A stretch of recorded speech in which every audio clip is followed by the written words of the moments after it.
দাবিকৃত সংসদ সচিবালয়ে কর্মরত সোর্সের বক্তব্য অনুযায়ী আনুমানিক 10 লাখ টাকায় বর্ণিত সকল আইটেম ক্রয় করার দাবি সঠিক নয়। কারণ হারিয়ে যাওয়া ক্ষতিগ্রস্ত 12টি আইটেমের মূল্য তালিকা অনুযায়ী হারিয়ে যাওয়া একটি ক্যামেরার মূল্যে উল্লেখ করা হয়েছে আনুমানিক 11 লক্ষ টাকা।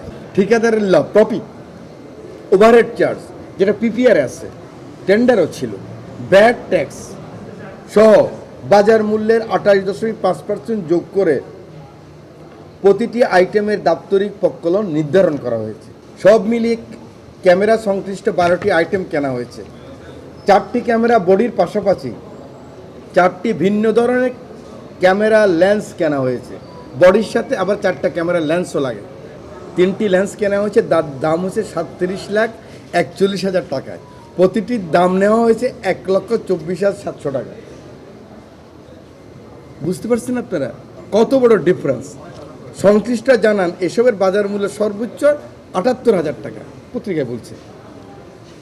মর্মে সাংবাদিক বন্ধু প্রতিবেদন উল্লেখ করেছেন বাংলাদেশ প্রতিদিনের যিনি সাংবাদিক ছিলেন।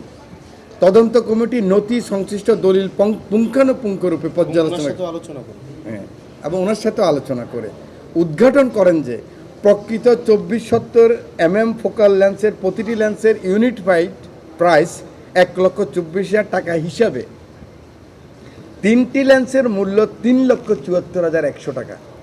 আমি বুঝাতে পারছি? ওনারা বলছে 37 লাখ টাকা, প্রতিবেদক রিপোর্টে 37 লক্ষ টাকা।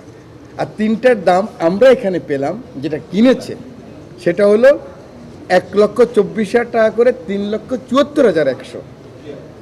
ক্লিয়ার আপনারা? প্রতিবেদনে উল্লিখিত 37,74,100 টাকা নয়।